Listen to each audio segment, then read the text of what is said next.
Hello बच्चों, first of all read the question carefully. Let capital A capital B capital C be a triangle with incentre capital I and inradius small are.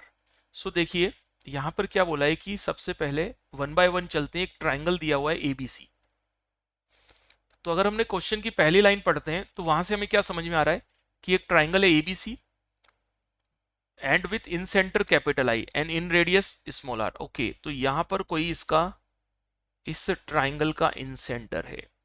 यहां पर इस triangle का ये इन centre है और इस इन centre का इन रेडियस आर है. और इन रेडियस क्या होता है? ऑब्वियसली ये यहां से कोई सर्कल जा रहा होगा, यहां से एक सर्कल जा रहा होगा अंदर की तरफ, तभी तो ये इन सेंटर बना है. और वो जो सर्कल होगा उसका ये जो डिस्टेंस होगा यही तो इन रेडियस होगा और ये 90 होगा डेफिनेटली. यहां तक बात समझ में आती है. और इसका जो रेडियस है that is small r. This length is small r. ये पूरा लेंथ स्मॉल आर के इक्वल है. लेट से आई डी ले लेते हैं, इसको आई ई ले लेते हैं और इसको आई एफ ले लेते हैं. ओके, अब हम आगे पढ़ते हैं. And D E F are the feet of the perpendicular from I to side B C. Okay, I D हमने पहले ही ले लिया. तो देखो यहां पर क्या बोला है कि D E F be the feet of the perpendiculars from I to side B C C and A B respectively. तो ये हो गए फिट ऑफ परपेंडिकुलर्स. ठीक है, B C C and A B respect. If r one r two r three are the radii of circles inscribed in a quadrilateral A F I E. A F I E. Okay, so अब देखिए just a minute. सो अब देखिए ये जो ए F आई और ई आप देख रहे हैं, इस क्वाड्रिलेटर का ये एक सर्कल है ना. ये जो सर्कल है इंस्क्राइब्ड सर्कल, इसका रेडियस गिवन है. इसका रेडियस हमें क्या गिवन है? R1. R1 is the radius. सो ये जो रेडियस है यहां से यहां तक ये R1 है. ऑब्वियसली ये भी R1 ही होगा और ये 90 हो जाएगा. ठीक है, ये भी 90 है. तो अब ये तो स्क्वायर बन जाएगा. चलिए हम आगे और बात करेंगे इसमें. अब देखिए,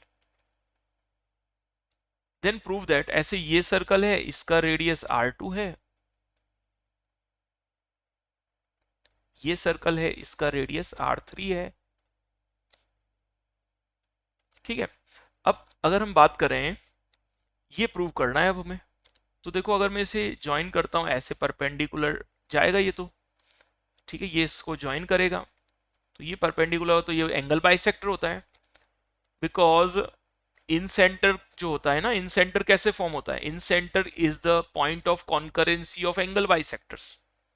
सो point of concurrency of angle bisectors. So ये जो एंगल है वो a/2 है, ये एंगल भी a/2 है और ये 90 है. अब सोचो कि सपोज करो ये कोई पॉइंट है आई, ये हमने कोई पॉइंट ले लिया डी ई एफ जी, ये हमने कोई पॉइंट ले लिया एच, ये हमने कोई पॉइंट ले लिया आई.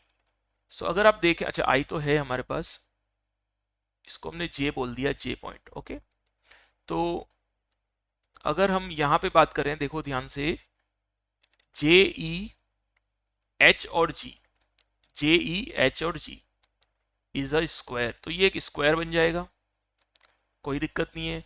ठीक है, स्क्वायर बन जाएगा. और ये लेंथ कितना है हमारे पास? अच्छा ये लेंथ, ये पूरा लेंथ आर है. ठीक है ना, आई ई जो लेंथ है वो पूरा लेंथ हमारे पास आर है because this is the radius of in circle. और ये जो जी और जे का जो लेंथ है, दिस लेंथ इज R1. तो हम ये बोलेंगे ये जो लेंथ है ऑपोजिट साइड इक्वल हो जाएगी. तो जी और जे का लेंथ इक्वल टू होगा एच और ई के लेंथ के equal. Opposite sides are equal because this is a square, each angle is 90 degree. Opposite sides are equal, so this is going to be R1. तो H E भी R1 हो जाएगा. तो ये I H क्या हो जाएगा? I H is I E minus, ये जो आई ई आप देख रहे हैं, आई ई माइनस एच ई. तो आई ई में से अगर मैं इस पूरे में से इस पार्ट को हटा दूं तो मेरे पास ये वाला पार्ट आ जाएगा आई एच. तो ये पूरा पार्ट है R, R minus R1 because ये लेंथ तो R1 है. तो r माइनस आर वन आ जाएगा आई एच का लेंथ, आई एच का length r minus R one हो जाएगा। और बिकॉज ये जो एंगल है देखो, अगर हम बात करते हैं इस ट्राइंगल की, किस ट्राइंगल की, इन ट्राइंगल, ये बड़ा इंपॉर्टेंट है, ए ई एंड आई, ये जो ट्राइंगल आप देख रहे हैं ए, इसको मैं डार्क कर देता हूँ, इसको मैं समझाने के लिए डार्क कर देता हूँ। ये जो आप देख रहे हैं ट्राइंगल कौन सा, ए ई और आई, ए ई आई में ये एंगल a बाई टू है, ये 90 है, तो ऑब्वियसली ये एंगल कितना होगा, this angle is G I H, so therefore G I H is 90 degree, क्योंकि इन दोनों का सम ये 90 है तो इन दोनों का सम 90 होगा, तो 90 माइनस ए बाई टू, तो आपने देखा कि ये angle 90 minus A by to हो गया है। ये जो पार्ट है ये तो रेडियस है r1, दिस इज रेडियस। सो अब अगर हम बात करते हैं इस in triangle G I H, in triangle G I H, इस ट्राइंगल की बात करते हैं जी आई एच, तो मैं इधर बना देता हूं, चलो ये ट्राइंगल ऐसा कुछ, ये है जी, ये है आई और ये एच, राइट, इस वाले पार्ट को हमने बना दिया, सिर्फ इस वाले ट्राइंगल के पार्ट को। तो आपको पता है ये जो एंगल है, तो इसको और थोड़ा सा हम बड़ा बना लेते हैं, जी आई एच को हम थोड़ा सा बड़ा बना लेते हैं, तो देखिए ये बन जाएगा, लेट्स से ये जो ट्राइंगल है ये वाला ट्राइंगल हम बना रहे हैं, सो ये triangle, this angle is 90 and ये जो एंगल है 90 हो जाएगा, और ये एंगल कितना हो जाएगा, ये अभी हमने बताया 90 minus A by to, pi by two minus A by to, this is I, this is H, this is J, this length and this length is r1। देखो gh कितना है, gh is r1 and hi is hi, ये रहा हमने निकाल लिया r minus r1, hi is r minus r1। तो अगर हम इस ट्राइंगल पे कॉन्सेंट्रेट कर रहे हैं तो हम क्या बोल सकते हैं कि भाई tan theta perpendicular upon base, तो tan pi by two minus A by two is going to be perpendicular r1 and base is r minus r1। अच्छा, tan 90 माइनस थीटा कितना होता है, cot theta, so cot a by two का value हमारे पास निकल के आ रहा है r1 minus r1 by r minus r1, cot a by two. Similarly, तो देखिए सिमिलरली यहां पर भी एक ट्राइंगल बनेगा इस तरफ, सिमिलरली ये ट्राइंगल एंड यहां भी एक ट्राइंगल बनेगा, तो सिमिलरली हम क्या बोल सकते हैं कि cot b बाई टू क्या हो जाएगा, cot b बाई टू हो जाएगा r2 divide by r minus r2 and cot c by two क्या हो जाएगा, cot c बाई टू हो जाएगा r3 divide by r minus r3। ठीक है, अब देखो in triangle A B C, हमें पता है कि ए बी सी का सम क्या होता है, 180 होता है, तो हम बोल सकते हैं कि a by two plus B by two plus C by two का सम क्या होता है, 90 होता है।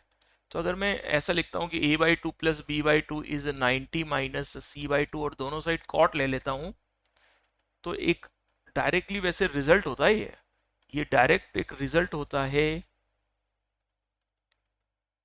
If in triangle ABC triangle sum whenever a plus in triangle ABC cot a by 2 plus cot b by 2 and plus cot c by 2 is equal to cot a by 2 multiply with cot b by 2 multiply with cot c by 2।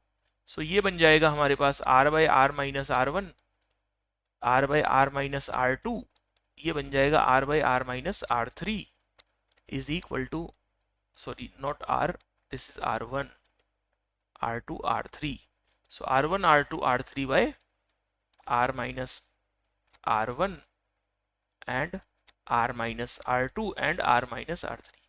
so question is, यही हमें prove करना था, देखो question is now hence proved। so I hope this is clear to everyone, thank you।